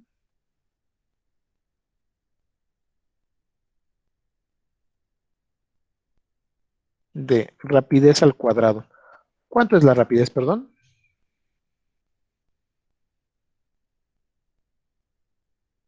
25 metros sobre segundo.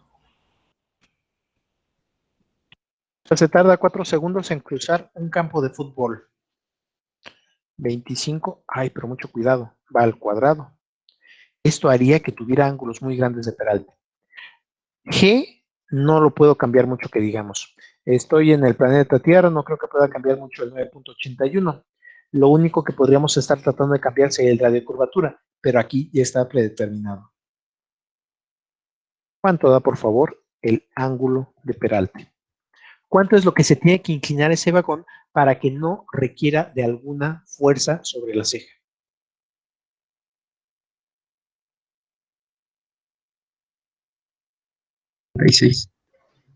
¿Cuánto? 9.76.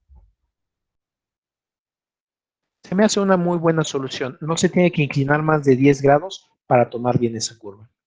Si hubiéramos tenido un radio de curvatura más pequeño, el ángulo habría crecido y no creo que crezca de forma lineal, debido a la función arcotangente. Tendría que ir cada vez más inclinado y más inclinado. Donde sí he visto estas inclinaciones muy severas en los trenes de montaña rusa.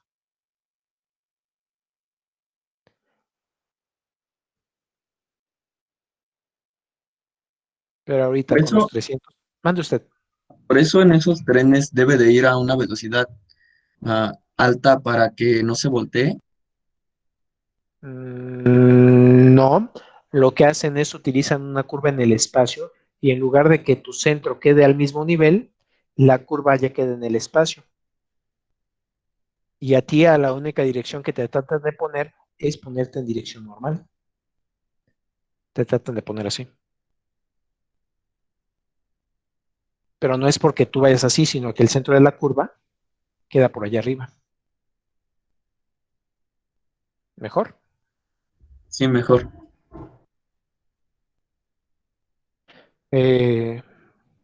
Cuando veía estos ejercicios en clase, ¿cuándo voy a estar diseñando un tren de este tipo? Y resulta que un compañero sí se dedica, un compañero de generación, sí se dedica a hacer juegos mecánicos. Se dedica a fabricar montañas rusas portátiles. Tiene su taller en algún lugar de Zumpango y de ahí exporta al mundo sus montañas rusas portátiles. Que no sea el de la feria de Chapultepec, por favor. No, no, no lo llamaron para el peritaje, pero sí, él menciona que el problema es que lo dejaron sin mantenimiento y sin mantenimiento ni a la esquina, ¿eh? Fue problema de mantenimiento de mucho, mucho tiempo que dejaron de invertir en esos trenes. Resulta entonces que por medio de ese ángulo de peralte no necesitamos de la fuerza sobre la ceja. Ahora cámbienlo a que no sea un tren. Ahora cámbienlo a que sea un coche. Vean que podemos prescindir de la fuerza de fricción lateral en las llantas. Si han ido a Cuernavaca, cuando van en la carretera de Vieja Cuernavaca, esa carretera tiene peraltes calculados para velocidades de 50 kilómetros por hora. El problema en la carretera Cuernavaca son los radios de curvatura.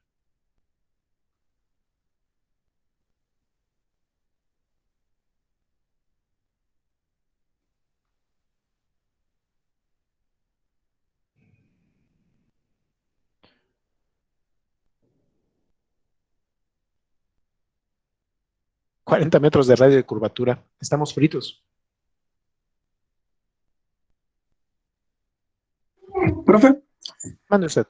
¿cómo calculan, o sea, dónde debe de ir el centro para marcar el radio de curvatura? Hay diferentes teorías. Unos mencionan que la curvatura tiene que ir aumentando progresivamente. Por ejemplo, vienes de un tramo recto. En un tramo recto, tu curvatura sería infinita.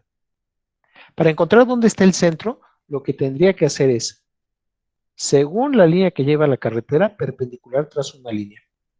Y en otro punto más adelante, perpendicular trazo una línea. Donde se cruzan esas dos líneas, ahí estará el centro de curvatura. ¿Sí se entendió esta parte? Sí. Trazo una línea perpendicular, trazo otra línea perpendicular, y por ahí por donde se juntaron, ahí está el centro.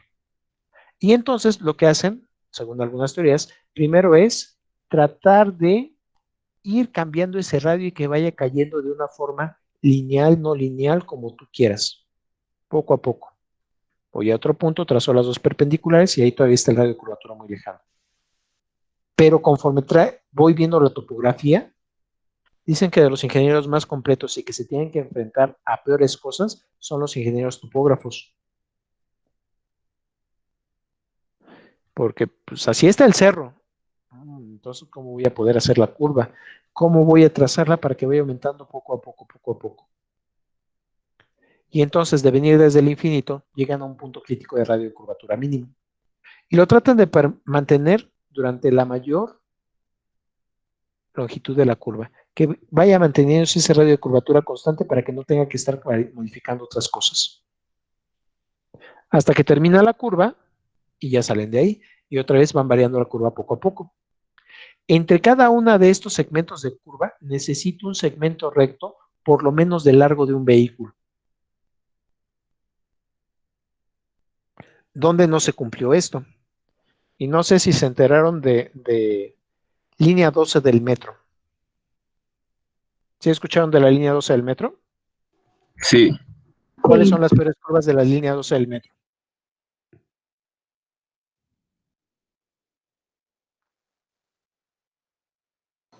¿Cómo dijo, profe? ¿Cuáles son las peores curvas por las que falló la línea 12 del metro?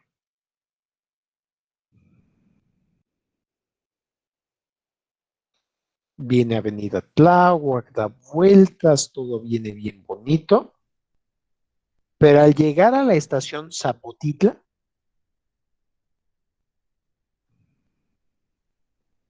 la curva está bien fea. Cuando se hizo este trazado, pues era el camino por el que iba la mula. Y el camino por el que iba la mula, como era de muy baja velocidad, no le importaba dar curvas muy cerradas. Para un metro puede dar curvas más o menos cerradas, pero aún así tiene sus límites. Y resulta que después de la estación Nopalera hacia la estación Zapotitla, a la Hacienda La Providencia, no, según yo esta es la estación Zapotitla. Bueno, por allá en medio, después de la estación Nopalera, hay una curva muy cerrada. Originalmente se habían comprado, bueno, se estaba pretendiendo que se compraran todos estos terrenos.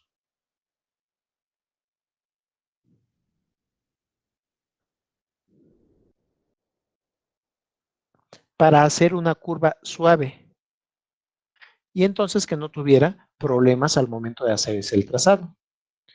Grave problema en la zona. Muchos de esos terrenos no tienen, ¿cómo le llaman esta cosa? Escrituración. Son terrenos que se han ido lotificando, no están bien dado quién es el dueño o graves problemas. Y se adaptó la curva al mejor servicio que pudiera. Creo que aquí sí lo estoy viendo lo más perpendicular posible. Profe. Manuel Set. Encontré que es la curva 11 y 12 ubicadas entre Zapotitlán y Nopalera y Son que estas. no podían pasar más de 35 o 40 kilómetros por hora, ni llegar a más de 70. Observemos el radio de curvatura. Más o menos el centro se encuentra por aquí. ¿Sí lo alcanzan a ver? Voy entonces a trazar el radio de curvatura. Y de radio de curvatura es de los radios más cerrados que tiene un metro. 160 metros más o menos. Ahora, el problema es que termina una curva y no bien ha terminado una curva, ya está metiéndose la otra curva. Y la otra curva también le pusieron apenas un radio de 160, 170 metros. Aquí en este punto en medio, alguien que viva por allá por Zapotitla, alguien que tenga que tomar esta línea 12 del metro.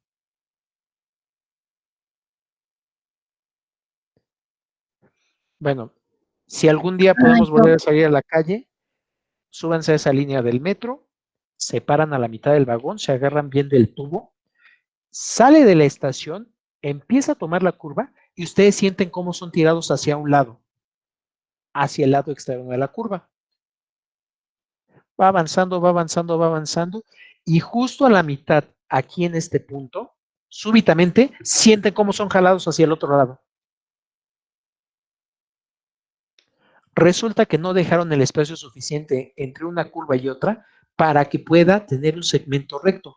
Cambia de una curvatura de 160 metros hacia un lado a una curvatura de 160 metros hacia el otro lado. Estaba apoyándose sobre una de las cejas y sin alcanzar a nivelar nuevamente, entra hacia el otro lado con la otra ceja apoyando. Y las vías se empezaron a separar.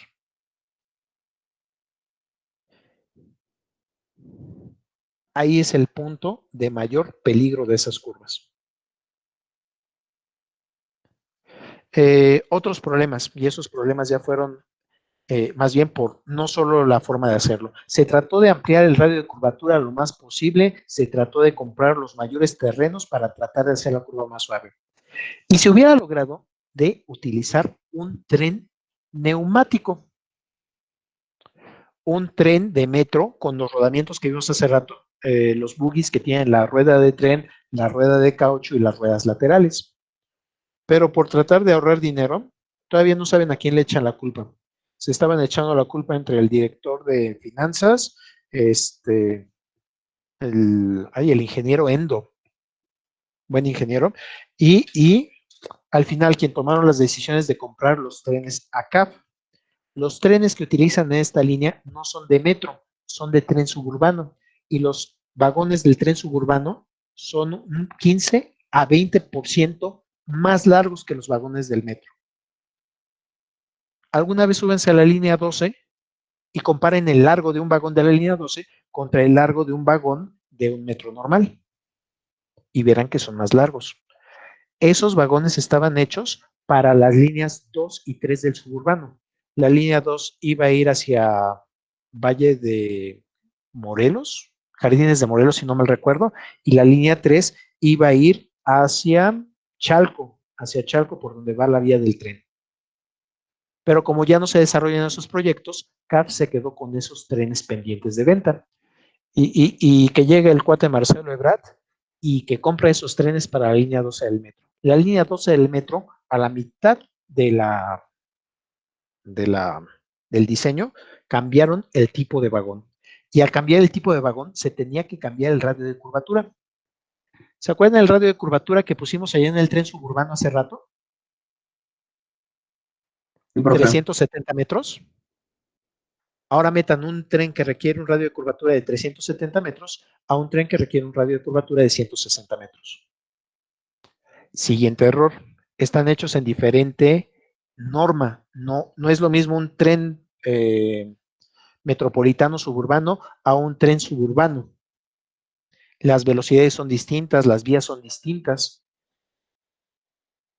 No calza bien la rueda del tren suburbano con las vías que habían puesto. Todo por ahorrarse unos pesos. ¿Dónde siguen teniendo estos problemas? En las curvas del metro, a la altura de Metro Viveros, donde ya va subterráneo. Country Club, entra. Por aquí hay una curva que tiene que dar el metro que va entre Zapata y Eje Central, si no mal recuerdo, en donde también tienen curvas que tienen problemas y se estaban desoldando y se rompió la vía. Por eso tuvieron que suspender el servicio del metro. Otro lugar donde vinieron a causar problemas. No sé si les ha tocado hacer el transbordo en, ¿cómo se llama? El camino del Dragón, Mexicalcingo, no me acuerdo cómo se llama esa estación del metro. ¿En Acalilco? Esa mera. ¿Ven que es una estación eterna, cansada? Tienen que estar caminando casi 800 metros entre Media hora, profe.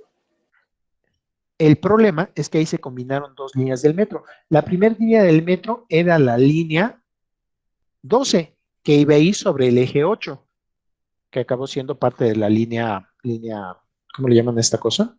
La línea 8. Y la otra, la línea 12, la que iba a ir de norte a sur. Ven que de repente viene sobre el eje 8 y da vuelta hacia el sur de la línea 12, y la otra viene sobre el eje 3 y da vuelta hacia el oriente sobre el eje 8.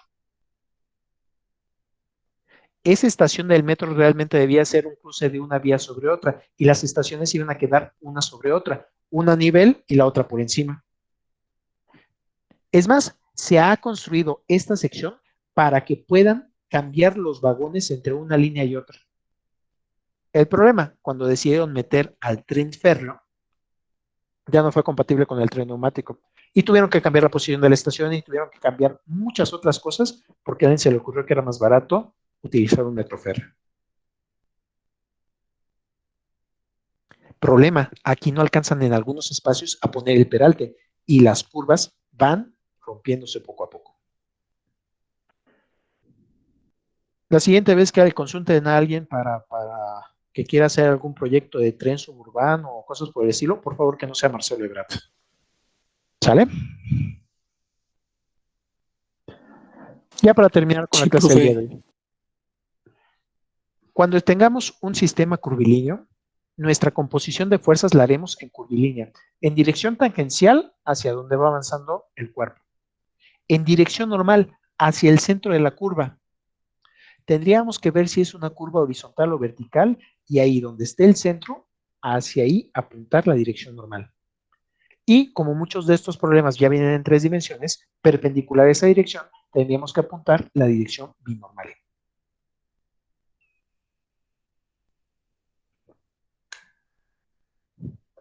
¿Dudas de este ejercicio? No, profe. Muy bien. Entonces, profe. déjenlo No, calizo profe. las grabaciones para poderlas subir. Ya se nos acabó la clase del día de hoy y que todo quede actualizado. Yo voy a subir este nuevo apunte que hicimos el día de hoy en lugar del que estaba disponible dentro de Educafi, aunque la información, según yo, es la misma.